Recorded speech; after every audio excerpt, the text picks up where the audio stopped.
Hello guys, welcome back to the channel and welcome back to Elite Wrestling. तो guys बहुत दिनों बाद ऐसा लग रहा है कि मैं ऑल ईट रेसलिंग के डायनामाइट शो का प्रीव्यू कर रहा हूँ, क्योंकि गाइज हमें पिछले 2-3 हफ्तों से ऑल ईट रेसलिंग डायनामाइट पर dynamite special fighter fest night 1 और नाइट 2 और फाइट फॉर द फॉलन देखने को मिला है। लेकिन अब फाइनली 3 हफ्ते के बाद हमें all Elite wrestling dynamite show देखने को मिलने वाला है, जहाँ पर इस वीक वाले all Elite wrestling dynamite show के लिए ऑल ईट रेसलिंग ने बहुत ही बड़ी बड़ी चीजें पहले से ही एडवर्टाइज कर दी है, जो कि हमें ऑल ईट रेसलिंग के सभी स्टोरी लाइन का फ्यूचर बता सकती है। और वो सारी चीजें क्या है ये जानने के लिए ये वीडियो एकदम आखिर तक देखना। और अब ज्यादा देर ना लगाते हुए चलिए ये वीडियो शुरू करते हैं और गाइस करते हैं कल होने वाले all Elite wrestling dynamite show का प्रीव्यू। तो गाइस कल के all Elite wrestling dynamite show के लिए सबसे पहली चीज जो ऑल ईट रेसलिंग ने ऑफिशियली कंफर्म की है वो है ऑल ईट रेसलिंग के विमेंस डिवीजन से एक नॉर्मल 1-on-1 मैच, और यहाँ पर डिमांडे एवलेस विलेस को फेस करने वाली है। गाइस शायद आपने इन दोनों को पहले ऑल ईट रेसलिंग पर नहीं देखा होगा, और ये इसलिए क्योंकि गाइस इन दोनों का ही ये ऑल ईट रेसलिंग डायनामाइट पर डेब्यू मैच है और दोनों ही ऑल ईट रेसलिंग कंपनी में एकदम नई सुपरस्टार्स है। और मैंने इन दोनों के बारे में थोड़ा सा रिसर्च किया है और गाइस मुझे ये पता चला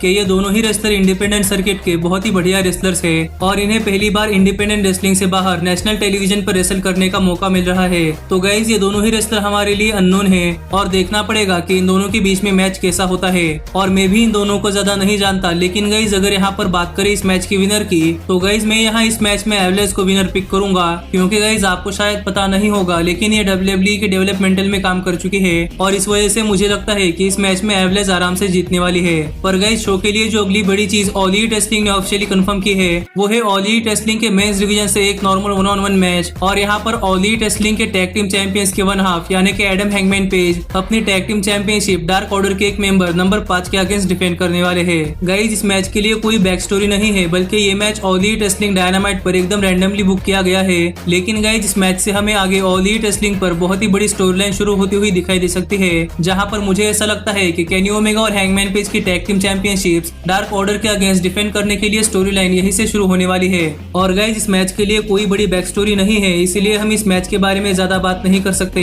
इसलिए अब हम बात करते हैं इस मैच के विनर की। तो गाइस यहाँ पर मुझे ऐसा लगता है कि इस मैच में Adam hangman page dark order के नंबर 5 को हराकर ये मैच आराम से जीतने वाले हैं। लेकिन गाइस यहाँ पर देखना पड़ेगा कि ये मैच खत्म होने के बाद क्या होता है, क्योंकि गाइस इस मैच में डार्क ऑर्डर के नंबर 5 के साथ रिंग साइड पर ब्रॉडी ली भी होने वाले हैं, और अगर नंबर 5 ये मैच हार जाते हैं तो गाइस हमें ब्रॉडी ली का गुस्सा ऑल ईट रेसलिंग डायनामाइट पर देखने को मिल सकता है, और क्या पता वो एडम हैंगमैन पेज पर भी अटैक कर दे और हमें यहीं से आगे ऑल ईट रेसलिंग पर केनी ओमेगा और hangman page versus dark order की स्टोरी लाइन देखने को मिले। लेकिन गाइस शो के लिए जो अगली चीज ऑल ईट रेसलिंग ने ऑफिशियली कंफर्म की है वो है ऑल ईट रेसलिंग के मेंस डिवीजन से एक नॉर्मल 1-on-1 मैच, और इस मैच में ऑल ईट रेसलिंग के TNT हेवीवेट चैंपियन यानी कि कोडी रोड्स अपनी TNT चैंपियनशिप एक अननोन ओपोनेंट के खिलाफ डिफेंड करने वाले हैं। और अब तक ऑल ईट रेसलिंग ने कोडी के ओपोनेंट का नाम रिवील नहीं किया, पर गाइस मुझे यहाँ पर ऐसा लगता है कि कोडी अपनी TNT हेवीवेट चैंपियनशिप किसी भी ओपोनेंट के अगेंस्ट डिफेंड करते हैं तो गाइस वो मैच तो बहुत ही बेहतरीन मैच बनने ही वाला है, क्योंकि गाइस हमने पहले भी कोडी का TNT heavyweight championship title defence जंगल boy, mark queen, Ricky Starks और सनी किस्क जैसे ओपोनेंट के खिलाफ देखने को मिला है, जहाँ पर ये मैचेस भी बहुत ही बढ़िया मैचेस थे।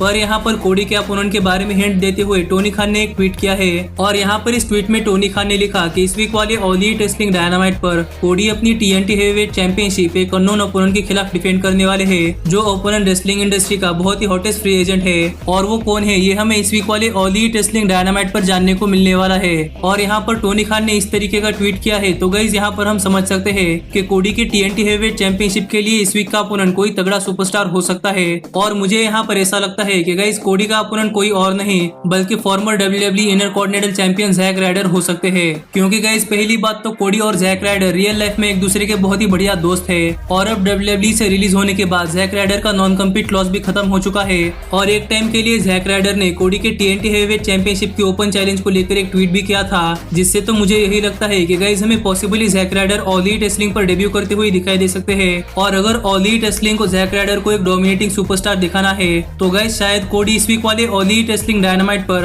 अपनी TNT हेवीवेट चैंपियनशिप भी लूज कर सकते हैं। तो यहाँ पर मुझे तो लगता है कि जैक राइडर इस वीक वाले ऑल ईट रेसलिंग डायनामाइट पर अपना डेब्यू कर सकते हैं। और अगर जैक राइडर कोडी के TNT हेवीवेट चैंपियनशिप को ओपन चैलेंज एक्सेप्ट करते हैं तो गाइस इस मैच का विनर प्रेडिक्ट करना थोड़ा सा मुश्किल होगा, लेकिन मुझे यहाँ पर ऐसा लगता है कि कोडी अपनी TNT हेवीवेट चैंपियनशिप आराम से रिटेन करने वाले हैं, और क्या पता मैच खत्म होने के बाद हमें कोडी और जैक राइडर के बीच में इमोशनल हग भी देखने को मिले। पर गाइस शो के लिए जो अगली चीज ऑल ईट रेसलिंग ने ऑफिशियली कंफर्म की है वो है ऑल ईट रेसलिंग के मेंस डिवीजन से एक false count anywhere tag team match और इस मैच में बुचर और ब्लेड यंग बक्स को फेस करने वाले हैं और शायद फाइटर फेस्ट के सेकंड नाइट पर बुचर और ब्लेड और लूचा ब्रोस के हाथों हारने का बदला यंग बक्स इस वीक वाले ऑल एलिट रेसलिंग डायनामाइट पर बुचर और ब्लेड से ले सकते हैं और मुझे लगता है कि शायद इसीलिए ही ये मैच इस वीक वाले ऑल एलिट रेसलिंग डायनामाइट पर ऑफिशियली बुक किया गया होगा। और यंग बक्स की मैचेस तो बहुत ही बढ़िया होते ही है, पर इस मैच में फॉल्स काउंट एनीवेयर स्टिपुलेशन है, तो इस वजह से ये मैच और भी ज्यादा बढ़िया मैच हो सकता है। और हमेशा की तरह ही मेरी तो यंग बक्स के इस मैच से बहुत ही ज्यादा एक्सपेक्टेशन है और पॉसिबली ये मैच हमें इस वीक वाले ऑल एलिट रेसलिंग डायनामाइट का सबसे बेहतरीन मैच देखने को मिल सकता है। पर गाइस अगर यहाँ पर हम बात करें इस मैच के रिजल्ट की, तो गाइस मुझे यहाँ पर ऐसा लगता है कि इस मैच का रिजल्ट हमें बहुत सारे तरीकों में देखने को मिल सकता है और यहाँ पर प्रेडिक्ट करना तो बहुत ही ज्यादा मुश्किल है कि इस मैच का रिजल्ट क्या होगा, लेकिन जिन तरीकों से ये मैच एंड हो सकता है वो तरीके मैं आपको बताना चाहूंगा। और इस मैच के रिजल्ट के लिए पहली पॉसिबिलिटी तो ये है कि इस मैच में बुचर और ब्लेड यंग बक्स को आराम से क्लीन हरा देंगे, पर दूसरी पॉसिबिलिटी से इस मैच का रिजल्ट टोटली अपोजिट भी निकल सकता है और इस मैच में यंग बक्स बुचर और ब्लेड को क्लीन हरा सकते हैं। पर गाइस यहाँ पर एक और पॉसिबिलिटी है कि हमें इस मैच में इंटरफेरेंस देखने को मिल सकती है और ये शायद लूचा ब्रोस या फिर एफटीआर की तरफ से भी हो सकती है, जिससे कि हमें इस मैच का रिजल्ट स्क्रू होते हुए दिखाई दे सकता है। और मैं इस मैच के लिए एक्साइटेड तो हूँ, लेकिन गाइस मैं इस मैच के रिजल्ट को लेकर बहुत ही ज्यादा कंफ्यूज हूँ, इसलिए मैं इस मैच का रिजल्ट प्रेडिक्ट नहीं करने वाला। लेकिन अगर नॉर्मली हम बात करें इस मैच के विनर की, तो गाइस यहाँ पर मुझे लगता है कि यंग बक्स ये मैच आराम से जीतने वाले हैं। पर गाइस शो के लिए जो अगली चीज ऑल एलिट रेसलिंग ने ऑफिशियली कंफर्म की है वो है ऑल एलिट रेसलिंग के मेंस डिवीजन से एक नॉर्मल टैग टीम मैच, और मे बी ये मैच हमें शो को मेन इवेंट करता हुआ दिखाई दे सकता है। और गाइस ये मैच है जोरासिक एक्सप्रेस के जंगल बॉय और लूचासोरस वर्सेस इनर सर्कल के जैक हेगर और क्रिस जेरिको। और मुझे नहीं लगता कि ये मैच किसी भी तरीके से इस वीक वाली ऑल एलिट रेसलिंग डायनामाइट की कार्ड पर सेंस बनाता है। पर यहाँ पर देखना इंटरेस्टिंग होगा कि ऑल एलिट रेसलिंग इस मैच को किसी स्टोरी लाइन से कैसे कनेक्ट करती है। और मुझे लगता है कि ये मैच भी बहुत ही बढ़िया मैच हो सकता है, जहाँ पर हमें ऑल एलिट रेसलिंग में पहली बार लूचासोरस और जैक हेगर एक दूसरे के आमने सामने आते हुए दिखाई दे सकते हैं। और पॉसिबली हमें यहाँ पर ये पता चल जाएगा कि इन दोनों ही रेसलर में से मोस्ट पावरफुल रेसलर कौन है। और इस मैच की कोई बैक स्टोरी नहीं है, इसलिए गाइज हम बात करते हैं इस मैच के रिजल्ट की। तो गाइज यहाँ पर मुझे ऐसा लगता है कि क्रिस जेरिको और जैक हेगर इस मैच में जोरासिक एक्सप्रेस को हरा देंगे और यहाँ पर इनर सर्कल फिर एक बार विनर बन सकती है। पर गाइज यहाँ पर ये देखना इंटरेस्टिंग है कि इस मैच में ऑरेंज कैसिडी क्या करते हैं, क्योंकि हम अभी भी देख रहे हैं कि ऑल एलिट रेसलिंग पर क्रिस जेरिको और ऑरेंज कैसिडी के बीच में सभी इश्यूज सॉल्व नहीं हुए और क्रिस जेरिको ने ऑरेंज कैसिडी के साथ एक रीमैच करने का फैसला भी कर लिया है। तो गाइज देखना पड़ेगा कि इस मैच के बाद क्या होता है। पर गाइज शो के लिए जो अगली बहुत ही बड़ी चीज ऑल एलिट रेसलिंग ने ऑफिशियली कंफर्म की है वो है टैज और ब्रायन केज का प्रोमो। और यहाँ पर टैज और ब्रायन केज आकर अपनी सिचुएशन एड्रेस करने वाले हैं और हमें ये सेगमेंट एक प्रोमो पैकेज की तरह देखने को मिल सकता है।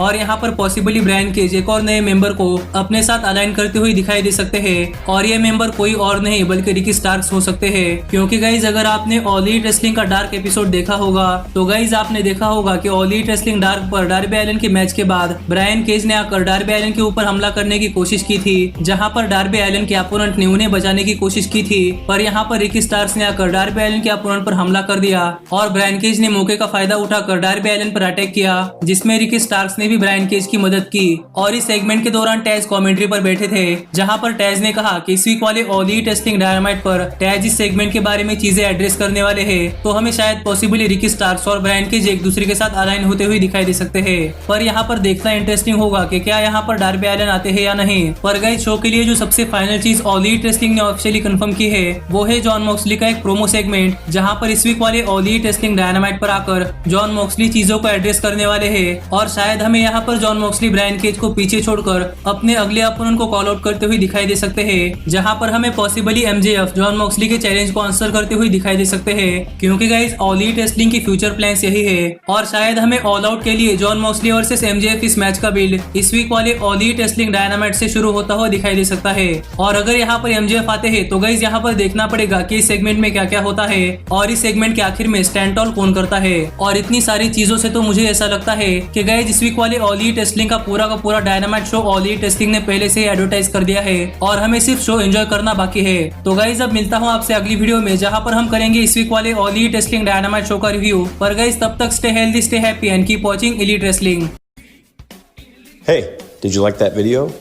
Click the screen for more. And where do you think you're going? And thanks so much for being the elite. The elite, the elite. What, Nick, you're not going to sing it all with me this time?